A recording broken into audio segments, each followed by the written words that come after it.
Mimi nawauliza nyinyi, mama zangu, dada zangu, walezi wetu, vipenzi vyetu, wale ambao kwamba tumewaeka juu, na wauliza nyinyi, kuna tatizo lipi sisi kusema Hassan Ali Joho wanatosha? Tarehe 10 Machi mwaka jana, katika ukumbi wa KICC,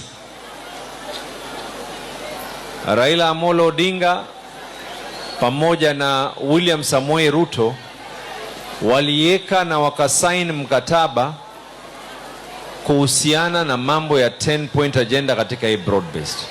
Nisikizeni kwa makini, tuambianeni ukweli, kwa sababu naona wengine wana ufidhuli wa mdomo kuzungumza na kila kitu la kwanza la pili, sijui baba aliniambia hivi, huyu mwingine anasema hivi, mwingine anasema hivi. Sasa nisikizeni,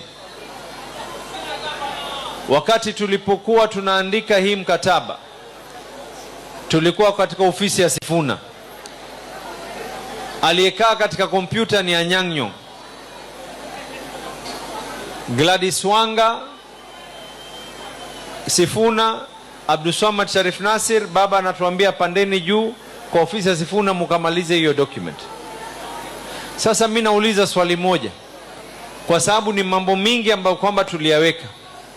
Baada ya kuwekwa ile sahihi, sisi kama ODM tukachagua kamati ya kuangalia hii 10-point agenda itaenda namna gani. Kamati yenyewe, mwenyekiti wake yule ambaye kwamba alichaguliwa na Raila Amolo Odinga, Agnes Nzani, mwanamke wa hapa kwetu Pwani, wakaambiwa angalieni hii kitu vile inahitajika. Mimi nataka kuwapatia mfano mmoja katika mifano mingi. Tulisema hatupeaneni mikono ikiwa watu wetu walioumia hawatoweza kupatiwa fidia yao. Niwaulize swali, mahakama, kuna mmoja alienda kotini akasema kwa ile kamati iliyochaguliwa kuangalia mambo ya fidia haifai. Mahakama nao ikaenda ikatupilia mbali ya kwa hawawezi hii kamati kuangalia mambo haya. Haya makosa na wauliza nyinyi, ni makosa ya marehemu Raila ama makosa ya William Samoei Ruto, ama ni Mkenya fulani alijifanya ni mfisadi na akaamua kufanya mambo haya? Ukitaka kupeleka lawama, peleka lawama pale ambapo kwamba palipo. Dadangu Mishi hapa ni shahidi. Katika supplementary iliyowekwa na serikali kuu ni pesa ya fidia. Lao ingelikuwa hakuna vipingamizi hapa na pale, leo tungelikuwa tuko mbali na hii 10-point agenda. Kisha mimi nasikia wengine wanasema ya kwa ikifika tarehe 10 Machi mwaka 2026 ati hakuna extension of the 10-point agenda. Nisikizeni niwaambie kwa makini.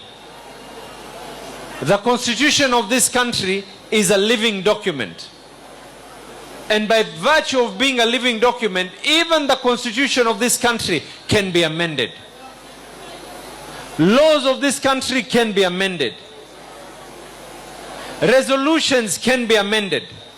Kile ambacho kwamba hakiwezi kubadilika katika dunia hii ni vitabu vya Mwenyezi Mungu peke yake.